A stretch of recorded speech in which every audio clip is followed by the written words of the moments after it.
آگے چلیے حضرت علی کی سیرت کا ایک بہت خوبصورت باب حضرت فاطمہ سے شادی کا بھی ہے۔ حضرت فاطمہ کون ہے؟ حضرت حذیفہ بیان کرتے ہیں۔ حضرت حذیفہ ایک مرتبہ میں بہت دیر نبی کریم صلی اللہ علیہ وسلم کے ساتھ تھا، بہت دیر ہو گئی اور حضرت حذیفہ کا معمول تھا نبی کریم کے ساتھ چھوڑنا گوارا نہیں تھے کرتے، جب ان کا بس چلتا نبی کریم صلی اللہ علیہ وسلم کی صحبت اختیار کرتے، ان کو چھوڑتے نہیں تھے، ان کے پیچھے پیچھے چلتے تھے، جو کچھ نبی کریم کر رہے ہیں وہی کرنا شروع کر دیتے تھے، ان کے ساتھ ساتھ رہتے۔ ایک مرتبہ ایسے ہی معاملہ ہوا، بہت دیر تک نبی کریم کے ساتھ پھرتے رہے، واپس گئے، ان کی والدہ کو غصہ آ گیا، صبح سے نکلا ہوا ہے، کہاں تھا؟ کچھ الفاظ عورتوں کے ہوتے ہیں، والدہ تھی بڑی عمر کی، کچھ الفاظ ایسے کہہ دیے، حضرت حذیفہ کے دل کو چوٹ پہنچی، کہا امی آپ کو تو پتہ نہیں تھا میں کہاں ہوں، آپ نے مجھے بد دعا بھی دے دی، مجھے برا بلا بھی کہہ دیا، میں تو نبی کریم صلی اللہ علیہ وسلم کے ساتھ تھا، ساتھ ہی والدہ بھی ٹھٹک گئی، کہا میں پھر نبی کریم کی بارگاہ میں جا رہا ہوں، جب تک وہ آپ کے لیے اور میرے لیے مغفرت کی دعا نہیں کریں گے۔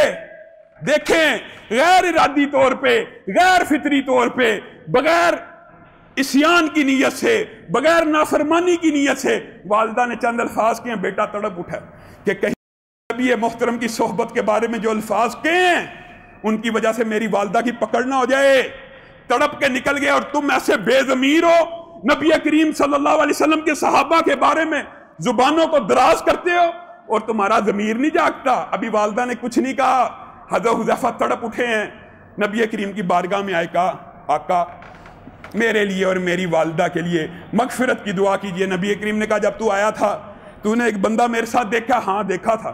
تجھے پتا وہ کون تھا؟ نبی کریم نے ان کی والدہ کے لیے دعا بھی کی، ان کے لیے بھی مغفرت کی دعا کی، اور ان کو کہا ایسی بات سے کچھ نہیں ہوتا، والدہ نے جو کہا اس بات سے بے فکر ہو جا۔ وہ وہاں سے مطمئن ہو گئے۔ اب وہ اپنے فرشتے کے بارے میں، اس بندے کے بارے میں پوچھنا شروع کیا، پتا کون ہے؟ آقا کون تھا؟ میں نہیں جانتا، آسمان کا ایک فرشتہ تھا، آج سے پہلے کبھی زمین پہ نازل نہیں ہوا۔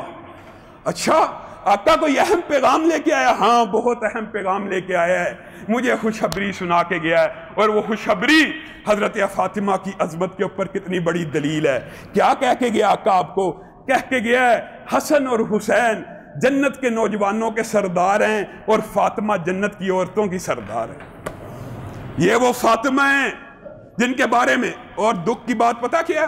حضرت خدیجہ کے بارے میں، حضرت فاطمہ کے بارے میں جتنی فضیلت کی روایات ہیں ان میں سے 90% کس سے مروی ہیں؟ حضرت عائشہ سے۔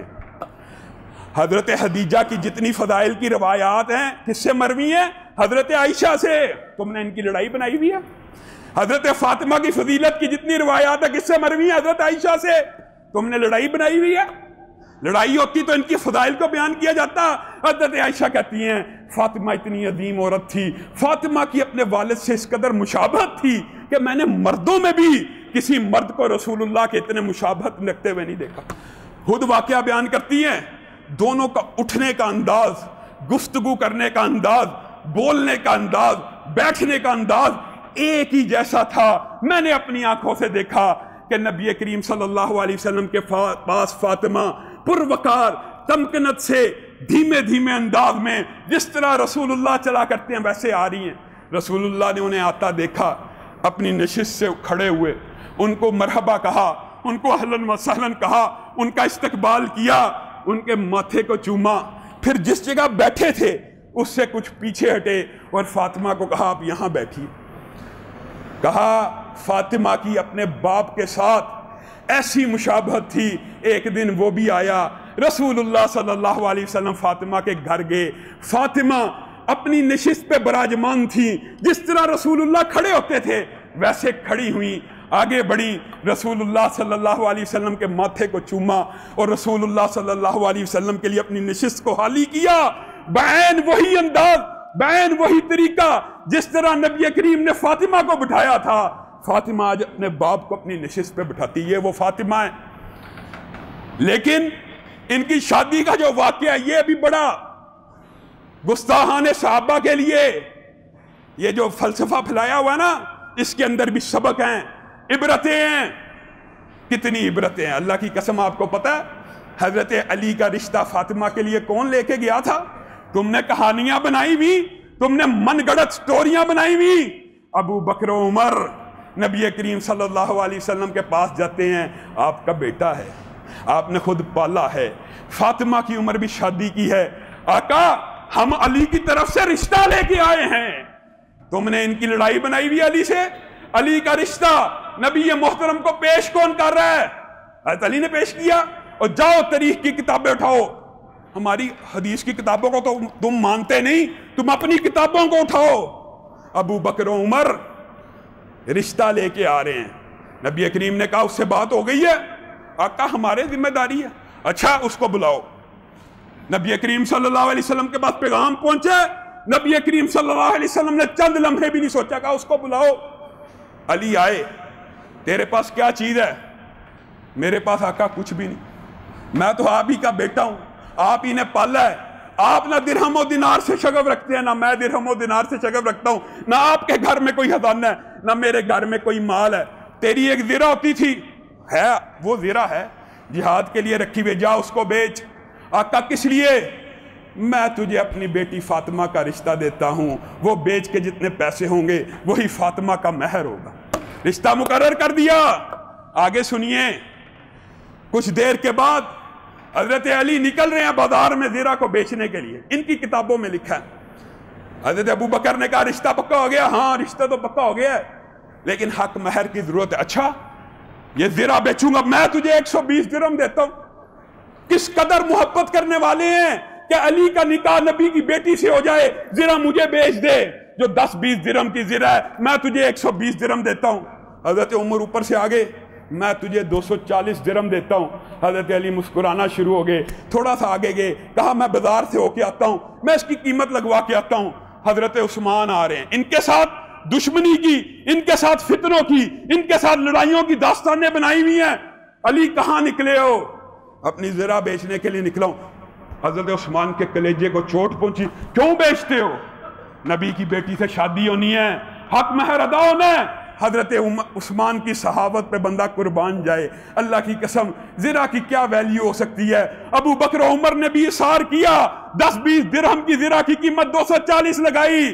حضرت عثمان نے کہا یہ 420 درہم میرے جیب میں پڑے ہیں، علی یہ تیرے ہوئے، یہ زرہ میری ہوئی، بات ختم، تو نے بازار میں نہیں جانا، تو نے کسی سے سودا نہیں کرنا، تیرا میرا سودا طے پا گیا۔ حضرت علی کا چہرہ خوشی سے تمتما اٹھا کہ یہ میری زرہ، یہ میرے دوست، یہ میرے بھائی، یہ میرا اتنا ریگارڈ کرنے والے۔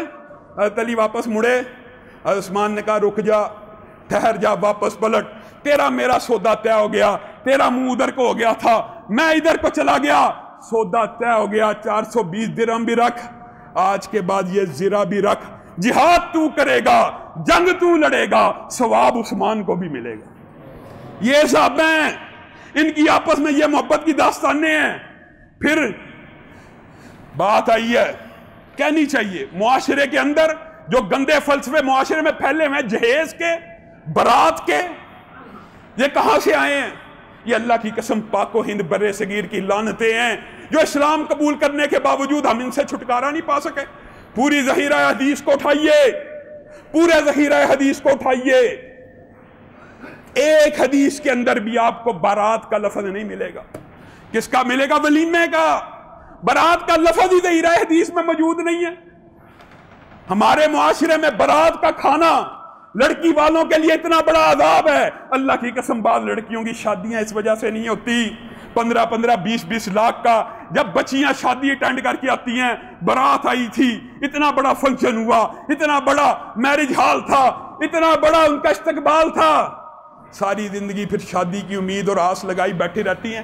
ہم نے مسجد سے اپنے تعلق کو توڑا۔ یہ مسجد جو کمیونٹی سینٹر تھا، خوشی اور غمی کے لیے یہ جگہ ہیں، ہر چیز میں رسول اللہ کی مخالفت، ہر چیز میں رسول اللہ کی مخالفت۔ عید نبی کریم صلی اللہ علیہ وسلم نے کہا کھلے میدان میں پڑھو، نہیں جی نہیں ہم نے مسجد میں پڑھنی ہے۔ جنازہ مسجد میں پڑھو، نہیں جی نہیں ہم نے باہر پڑھنا ہے۔ ہر بات میں رسول اللہ کی مخالفت۔ اور شادی بیاہ نکاح کی تقریبات اگر فاطمہ اور علی کی مسجد میں ہو سکتی ہیں تو اور میں اس سے احترام والا جوڑا نہیں ہے۔ اور جہیز کیا دے رہے ہیں نبی کریم صلی اللہ علیہ وسلم؟ ایک تکیہ کھجور کی چھال سے بھرا ہوا، ایک مشکیزہ، مٹی کے 2 گڑے ہیں۔ حضرت علی حضرت فاطمہ کو لینے آئے ہیں، نبی کریم صلی اللہ علیہ وسلم نے کہا ابو بکر و عمر کہاں ہیں؟ جب تک وہ نہیں آتے آقا ان کے آنا ضروری ہے. برات کا اسلام میں کوئی کنسپٹ نہیں. جو رشتہ لے کے آئے علی ان کو بھی ساتھ نہیں لے کے آئے. برات کوئی چیز نہیں اسلام میں. کہا ہاں ان کا ہونا ضروری ہے. کیوں آقا؟ وہ تیری طرف سے نکاح کے گواہ ہیں. یہ ابو بکر و عمر فاطمہ اور علی کے نکاح کے گواہ ہیں. میں نکاح پڑھاؤں گا اور فاطمہ کی طرف سے گواہ کون ہوگا؟ حضرت عثمان ہوں گے. لوگوں ان صحابہ کی آپس میں لڑائیاں بنائی ہوئی ہیں, آپس میں فطرے جھوٹ کی داستانیں, یہ ساری کی ساری تاریخ کے پیچھے. مجھے ایک بات بتلائیے, دین نبی کریم صلی اللہ علیہ وسلم کی ذات کے ساتھ مکمل ہے کہ نہیں؟ نبی کریم جب دنیا سے چلے گئے دین مکمل ہے. ایک ایسا مذہب فرقہ پاکستان میں موجود ہے جن کا دین نبی کی وفات سے شروع ہوتا ہے. ہمارا دین نبی کی وفات پہ ختم مکمل. ان کی ابتدا اور کہانیوں کی ابتدائی نبی کریم کی وفات سے شروع ہوتی ہے. دین کی ابتدائی نبی کریم فوت ہوئے, وہاں سے کہانیاں گڑنا شروع کرتے ہیں. اللہ رب العزت ایسے فتنوں سے ہم سب کو محفوظ رکھے. جو کہا گیا جو سنا گیا اس کو سمجھنے کی توفیق عنایت فرمائے.